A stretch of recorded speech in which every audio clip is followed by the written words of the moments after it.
welcome to CareerCast at Chicago Booth to help you advance in your career. Today, we're delighted to be speaking to Faisal Haq. So, Faisal, thank you so much for making the time. I know you're a super busy guy. It's a pleasure to be with you. Thanks. What led you to starting your own company? There's many kind of entrepreneurs, right? I think I'm one of those entrepreneurs who had entrepreneurial bug very early on in my life because, I originally come from Bangladesh and then I came to U.S. to study electrical engineering and computer science. So that in itself was kind of an entrepreneurial journey because I didn't know anyone in U.S. I think I had that bug from early on. But what I did decide that before I became an entrepreneur, I needed to learn few things in terms of how business works, how do you really create new products, how do you really take it to the market. Out of school, I first joined multinationals like Pitney Bowes and Dun & Bradstreet, and then I started my first company. And the company that I currently run as the CEO, this is my third company if you consider the ones I started, fourth company if you consider the one I was part of when GE spun off a new business unit. How did you know that the timing was right? If I look at my first job, I was very fortunate. When I started looking for a job, without even finishing my school, I was offered several different options. I had the opportunity to go work in Wall Street firm. I had the opportunity to work in other places, but I chose an R&D job in Pitney Bowes because first and foremost, I wanted to learn how to build a commercial-grade product that I can take it to the market because I always wanted to start a company that had to be based on high intellectual capital and high productization because that's the only way you can scale something. That was my first training ground. Soon after working in R&D, I had the opportunity to work for sales and marketing organization in Pitney Bowes. Consequently, right after that, I was recruited by Dun & Bradstreet to join their sales and marketing organization to do their sales and marketing automation. So I had always these training ground from very early on between productization, R&D, sales, marketing, finance. And post Dun & Bradstreet, I figured that I had gained enough experience where I could create my own product and go to market and had somewhat of a success, factor that I would be able to make it and make a living, right? So that was kind of the deciding factor personally for me. So that was my first company.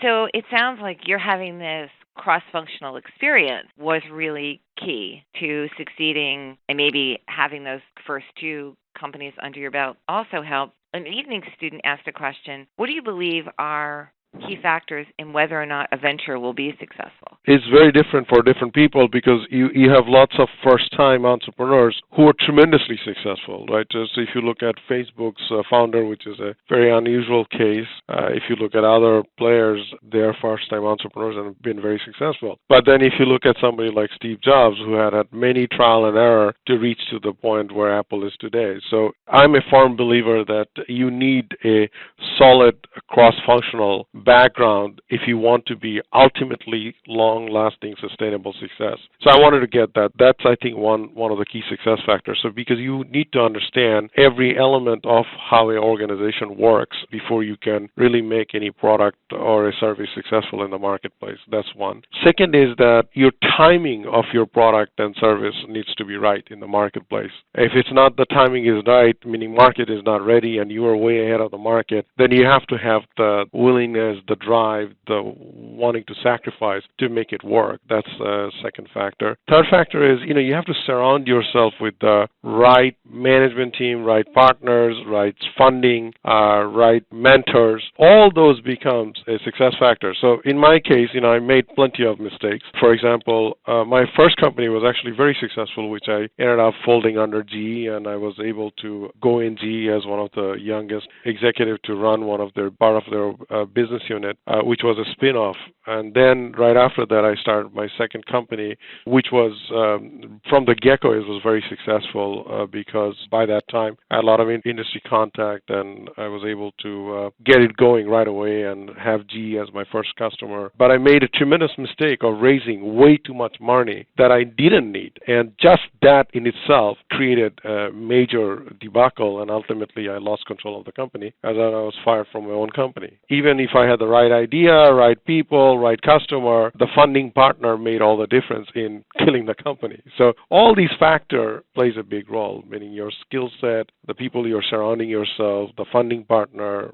the ripeness of the market, how you're taking to the product and services of the market, all that plays a role in making a startup to a successful company. Well, and your point about asking for too much money, I've heard this story before where people thought they needed more and they didn't understand how that could be diluted. Mm-hmm. Or ultimately, they could lose control because in that initial round of funding, Right. they got a lot, which was good, or it seemed to be good, but then they didn't realize that percentage that they had in round one would ultimately not be the percentage that they would end up with. That is absolutely correct. Most entrepreneurs are not expert financial guys or gals, right? So you make a lot of mistakes when you're doing a funding deal. That's one. But also, when you are in your early stage as an entrepreneur, you overestimate how long really things takes, right? So, for example, if it is a very unique offering that is based on R&D, then there is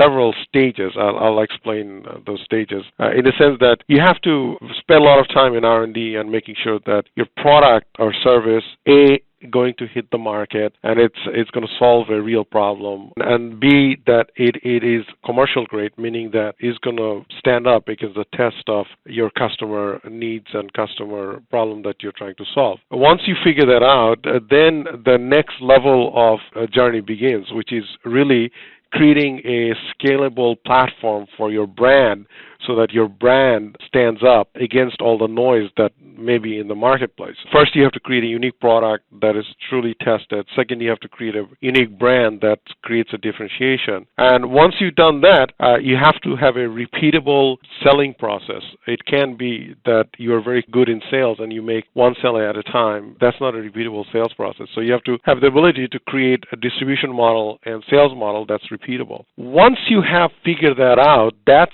when the scale comes in and you can get money for scale. But a lot of entrepreneurs makes a mistake taking a lot of money up front, and some cases you can't just get there faster just because you have lots of money. It requires a very disciplined way to go through the product commercialization, branding establishment, repeatable sales process, and then scale. I don't think there is a shortcut to any of these, but sometimes you do get lucky. I mean, there are plenty of entrepreneurs who got very lucky and timing and the things were just right.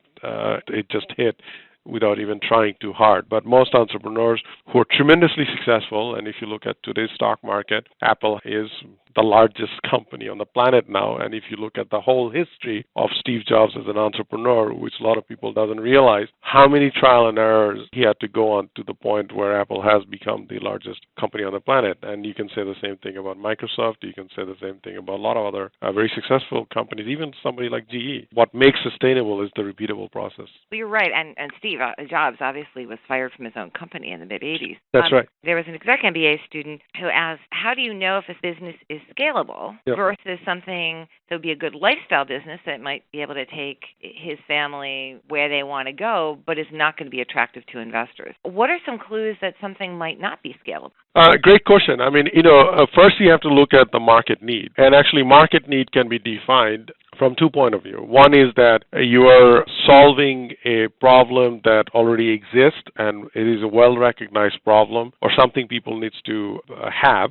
So there is a well-defined need for that, and you have come up with a product or services that uniquely supports that market. So that's one way of taking a new product or service to the market. Other product or service is that market really doesn't know that they have the need, but you create the need for the market. For example, if you look at the usage of smartphones or iPad or that sort of thing, or even if you look at Starbucks as an example, right, you could say that those product or services was created the demand versus there was a demand and you came up with a product that supported that demand, right? So, whether you're supporting a demand or you're creating the demand, you have to look at the market size. That's the first indicator of whether a business can scale. So if you come up with the conclusion that whether you create the demand or whether there is a demand already exists in the market, just there isn't enough buyers, then that's the first indicator that a business is not scalable. Second is that,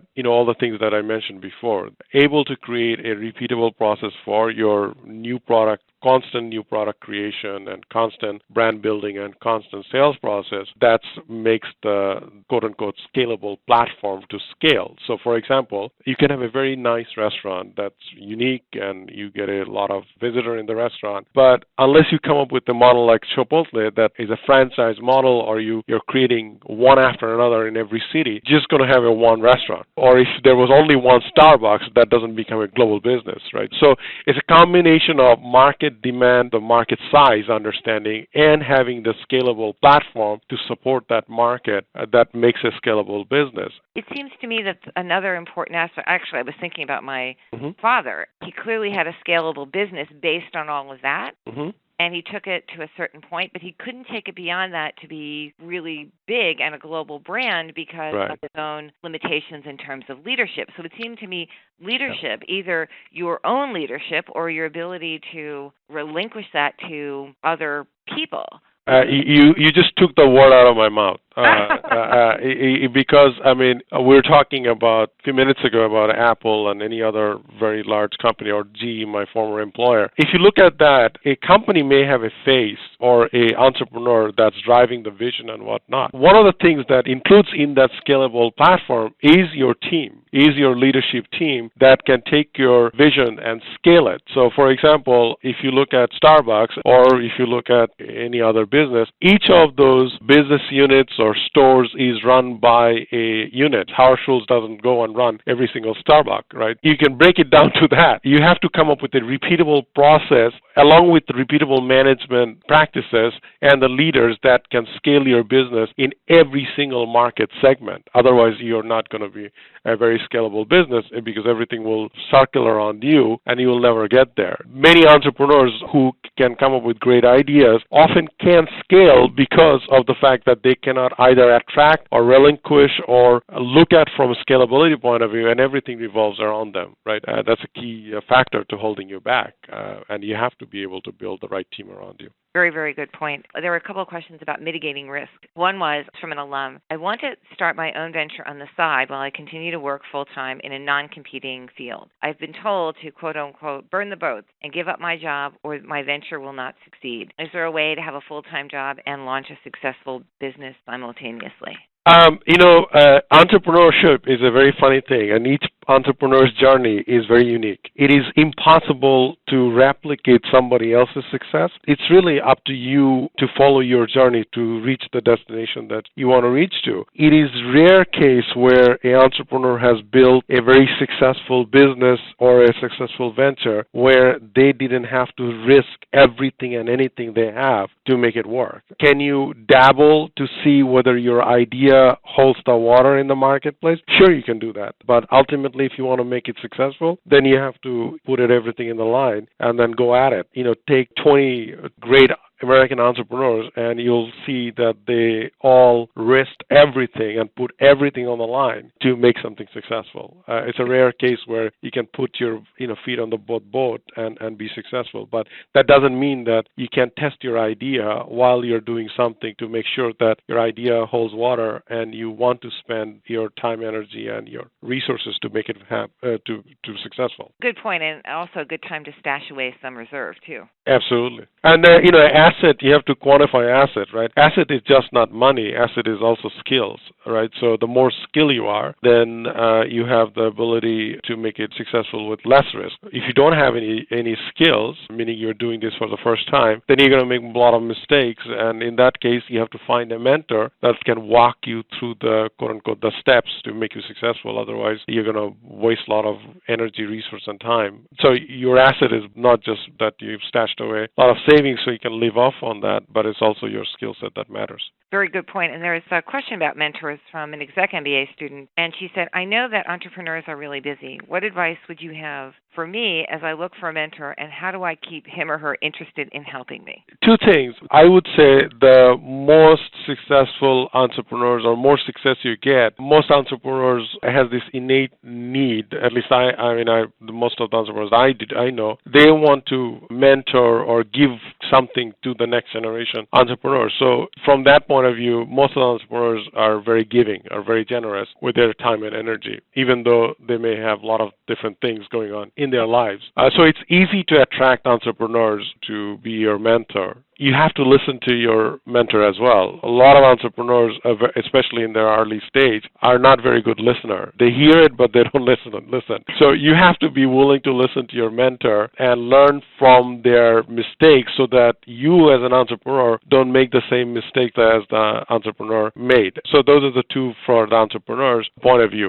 The other point is that you want to look for an entrepreneur who cares about you enough, but who is very honest about what advice they're giving from their own personal experiences, and willing to give you unbiased advice versus biased advice, because what worked for that particular mentor may not work for the entrepreneur, given that entrepreneur's business model or the situation they have taken.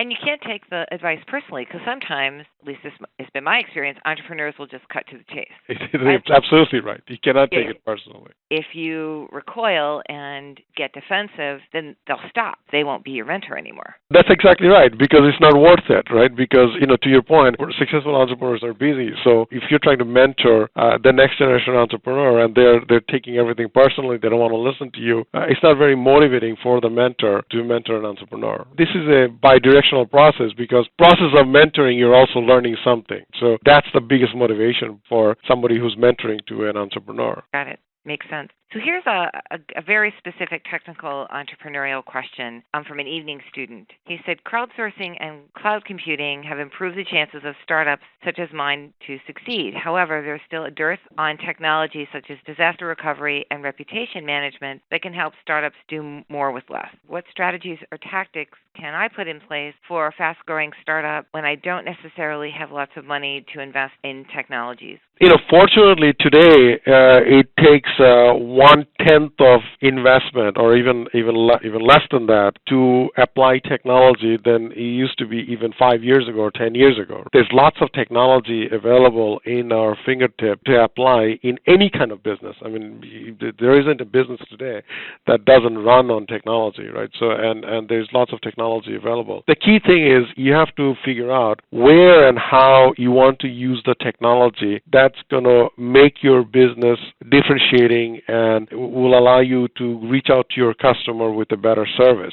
That's the first factor. Technology is not the factor anymore, because you don't have to invent technology. There are a lot of enabling technology, so you have to just figure out the application of the technology. And that cost today is not as much as it used to be, between the cloud sourcing, open source, and between the fact that there's a lot of technical resources available. It seems more and more entrepreneurs are very technical themselves. Given all that, this is a great time to take advantage of technology to build any kind of business, whether you're in education or whether you're consumer goods or whether you're solving problems for enterprises. You can flip a model completely utilizing technology, and that is a key differentiation, and you can reach a global audience very quickly with a very low cost.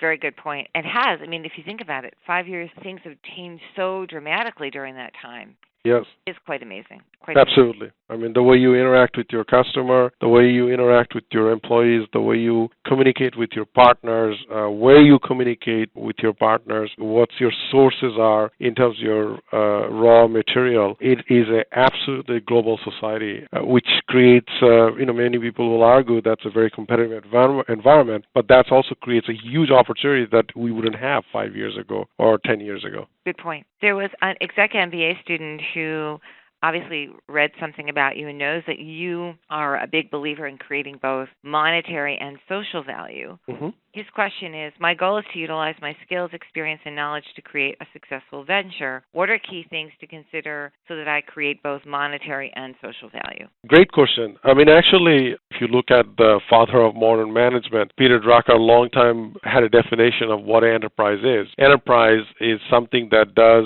social goods while making money. So every enterprise has a social responsibility. You don't have to be, quote unquote, a social enterprise to do good for the society. And you can contribute to the society in many different ways. So in our case, if you talk about my personal philosophy on what we are doing with my company, BTM, we're not only working with large enterprises, but a lot of these books and educational offering that we have, which is really for next generation leaders. And we set up an institute that does a lot of research, how to build better businesses, how to use technology. That's our way of contributing to the next generation. And it's not driven by just a financial model, whether that makes money or doesn't. Every entrepreneur has a responsibility to make the society better. And that's not about the corporate social responsibility. That's the philosophy of an organization that drives that kind of behavior. So any business can make social impact. Even a restaurant can make a social impact in the sense that they can not only create a community environment, a lot of restaurants now takes active role in providing food for homeless and etc. Right? So every business has an opportunity to make social impact. That has to be ingrained in you as an entrepreneur. What is it that you want to ultimately do? Myself,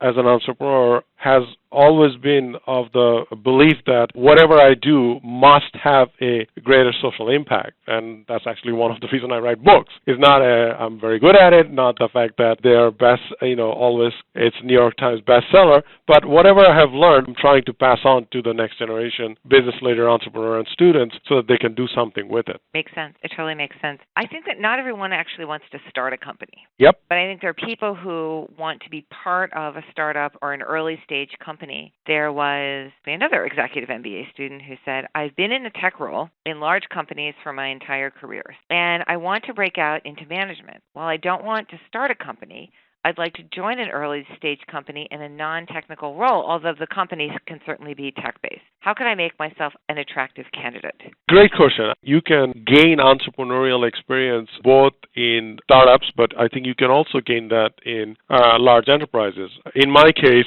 when I ended up going to work for Dun & Bradstreet, or when I end up folding my company or selling my company to GE, both of those experiences has been very entrepreneurial. And by vocation, I was a technology person, but I gained those kind of cross-functional role by working for non-technical people. So it's not just a question of do I need to go and work for an early stage or an established company. It boils down to what kind of experience you want to gain and look for those kind of roles that gives you those kind of experiences. And to make yourself attractive in those kind of roles, you have to diversify your skill set even where you are working currently. So for example, if you are a technologist, as an example, you develop product, then perhaps next stage is to become a product manager, not just a product developer. Or if you are let's say, marketing person and you're marketing different kind of product, if you want to become a technology marketeer, then work for a technology-enabled product and then go and start marketing a pure technology product, right? So you have to map out a roadmap for your own development perspective and manage your career from that point of view. We talked about a little bit early on what motivated me to switch. I mean, I always wanted to be an entrepreneur. I don't know how to be anything else. I laid out this roadmap for myself where I said I wanted to gain R&D experience, I wanted to gain marketing experience, sales experience, financial experience, and I, went after those kind of jobs and then started my companies. So it's very individualistic, but you have to kind of have a roadmap where you are today and where you want to go, just like you would have for your business, even from a personal point of view. I agree, and I think people will come in here here sometimes and do a gap analysis. Like, okay, here's where I want to be, and here are the kinds of hard, soft leadership skills, et cetera, that I need, and where the gaps are, and where could you do it? Because sometimes people do it on the job. They do it in their current job, like you said. Sometimes they do it by even volunteering in a really super early stage startup to offer things and gain things. And sometimes they do it by making very strategic job moves, as you said as well. So I think all those things are very good to do. Absolutely. And, and today, there's so much resource available. There's association, there's business clubs, there's a post-MBA or during MBA programs that you can get involved with to hone your skill set, but also your interest, because people's interest changes. You kind of have to see what you really like to do and then hone your skill around it. If you don't do what you like to do, doesn't matter how much skill you have, you're not going to be very good at it, right? So you have to be passionate about what you do and then hone your skills around it, not other way around. Sometimes people get really good at something they hate to do. Yep. They get more and more responsibility around what they don't like to do. That's right. And, life is too short for having that kind of compromises. At least that's what I believe. I mean, if you believe in something, you got to go after it, no matter how much sacrifice it takes to get there. Agree. And I think everybody has a definition of what is too much sacrifice. And, a lot of it depends on circumstances in your life and how strongly you believe in what you're doing. But if you don't have the passion to begin with, entrepreneurship is not the way to go. So people are like, well, it's my quick ticket to make tons of money. I'm like, well, it could be, but the passion has to be there at the front end. Absolutely. Actually, as I said before, if you look at the biography of the most successful entrepreneurs from anywhere, they usually make a lot of sacrifices, and you have to be at it for a long time to make something that's worthwhile, that lives beyond you. Otherwise, it becomes a lifestyle business or a family business, right? So there's nothing wrong with that either. It's a personal choice. Right. So I have two kind of tactical questions from a student and an alum. Student asks, I have a partner in a startup we're launching. Mm-hmm. What are a few questions that we should be asking ourselves before we then sit down with a lawyer to finalize an equity agreement? A great question. You actually first have to sit down with yourself and then with your partner. What is the skill set that you're contributing to the venture? And what's the impact of that skill set plus the resources you're bringing to the table that's going to impact the venture? Because today's skill set that you're bringing to the table, that's more than likely is not going to take you. So you're going to have other people and whatnot, and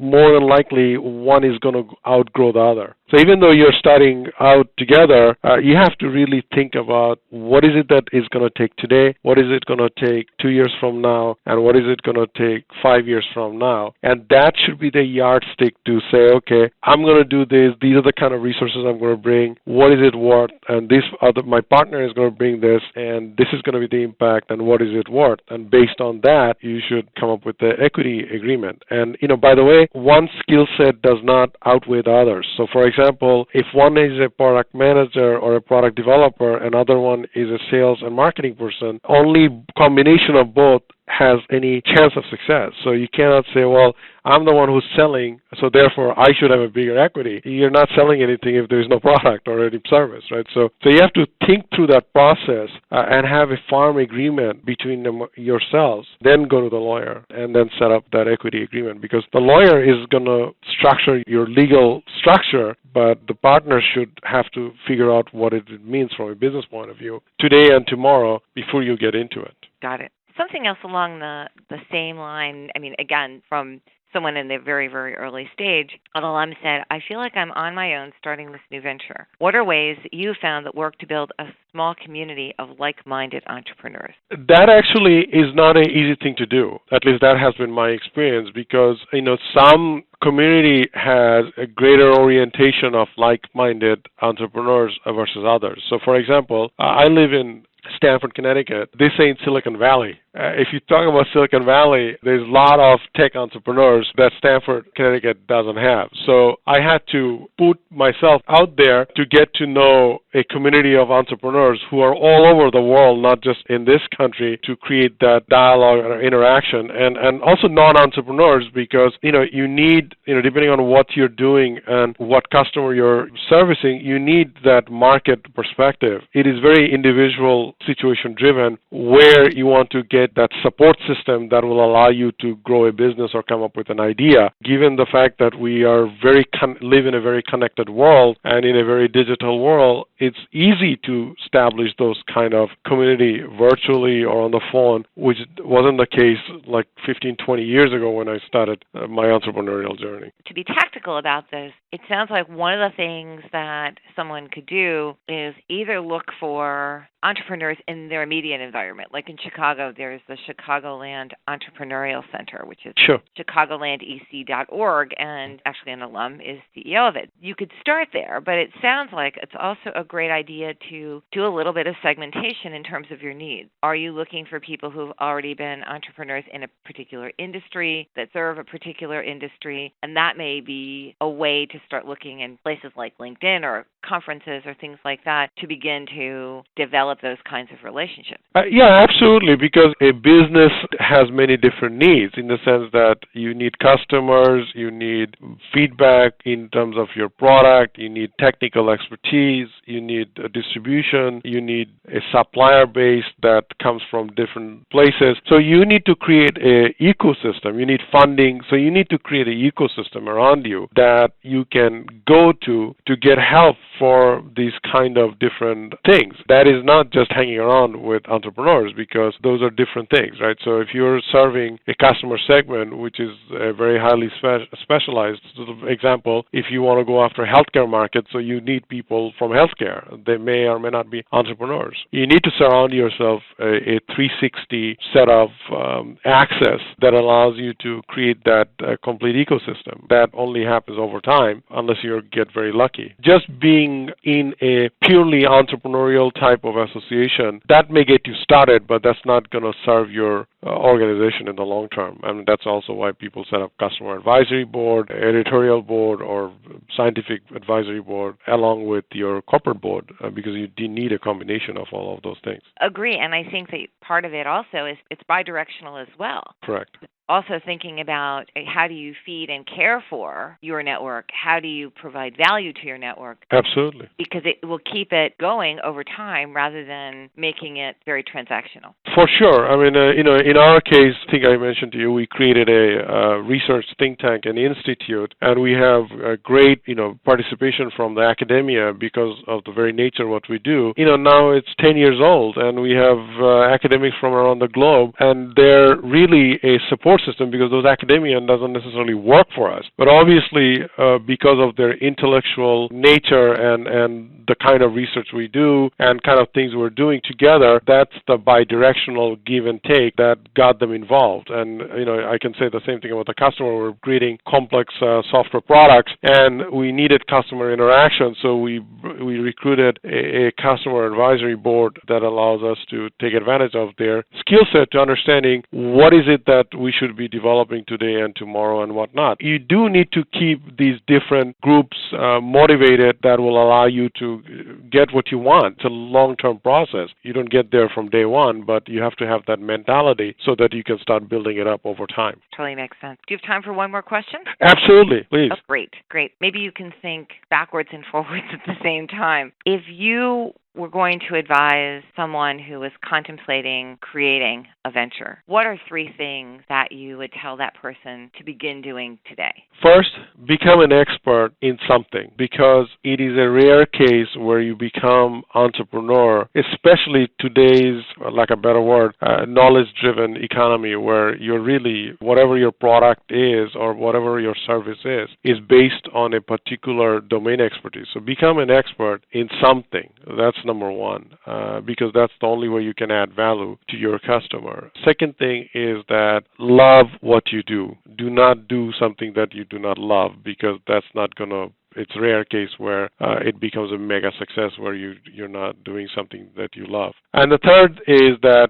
be sure to surround yourself with a cross-functional team and loyal team that stands by you thick and thin when times goes bad, because times will go bad and you will need to depend on somebody to carry you through. So those 3 things, if you have that combination of those 3 things, the chances of success is high, even though you haven't figured out everything. And you'll figure out along the way, but that's okay. But you need the combination of some core expertise, a passionate belief in what you're doing, and that's all you want to do, and a team that allows you to get there, but that team is cross-functional and brings different expertise, not just one-dimensional expertise, because otherwise you wouldn't be able to challenge each other and make something better. And it sounds like you have all three of those things in your company.